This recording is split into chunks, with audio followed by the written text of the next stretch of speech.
ቤተሰብ ይሄ የምር በጣም ብልግና ነው። ልጁ ጠፍቶ ህፃኑ ጠፍቶ እሱ ትልቅዬ ህፃን አቅፎ ተቀምጧል። ይህ ምን የሚባል ነገር ነው? እኔ የምር በጣም ራሴን ነው ያመመኝ ዛሬ ማለት ነው። እውነትም ልዑል ጠፍቶ ከሆነ አብርሃም እንደዚህ ሄርሜላን አቅፎ ካለ አብርሃም አይደለም፣ አብርሃም ሰው አይደለም። እናቴን በጣም ነው ራሴን ያመመኝ ማለት ነው ዛሬ የምር በጣም ነው የሚደብረው። እውነት ልዑል ጠፍቶ ነው አብርሃም ሄርሜላን አቅፎ ያለው?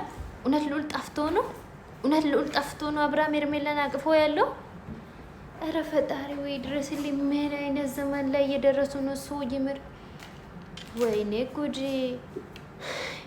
ሌላ ታምር ነው የሚያወሩት። እውነት ልዑል ጠፍቶ አብርሃም ሄርሜላን አቅፎ ቤት ውስጥ ካለ እናቴን አብርሃም ማለት ነው ውሻ ነው። አብርሃም ድሮም ውሻ ነው ሲጀምር፣ አሁንም ውሻ ነው። በኢየሱስ ኦ ማይ ጋድ! የምር ልዑል ጠፍቶ አብርሃም ሄርሜላን አቅፎ ቤት ውስጥ ቁጭ። ይሄ የምር እንጃ ወይ እውነት በጣም ብልግና፣ በጣም የወረደ ስራ ነው።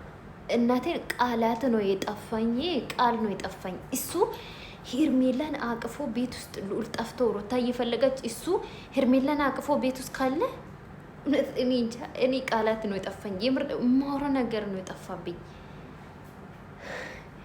ፈጣሪ ወይ ድረስ እውነት ተአምር ነው። ገና እናያለን። ተአምር ብለናል፣ ገና እናያለን። ይሄ በጣም ብልግና፣ የወረደ ስራ፣ የወረደ ተአምር እንኳን ማለት ነው። እውነትን ውሸትን እንኳን ማለት ነው በስተክክል ሳያረጋግጥ ነው ልጅቷን አቅፎ ያለው ማለት ነው። ኧረ ወይኔ ሶኖውን አብርሃም የምር አብርሃም ሆን ሶኖ። ኧረ በፈጠራችሁ አብርሃም ሆን ሶኖ እንኳን ማለት ነው። በቃ በፎቶ ብቻ በቪዲዮ ብቻ እያየሁት እኔ ራሴ እንዴት እየደበረኝ እንዳለው አባት ሆኖ ልዑል ጠፍቶ እሱ ከውሹማ ጋር ተቃቅፎ። ኧረ በጌታ ተአምር ነው ይሄ፣ በጣም ተአምር ነው። ወይኔ እንጃ ይቺ ሴትዮ በይነ ነገርማ አስነክታለች። ምን እንደምትመክር አላውቅም። ብቻ እንጃ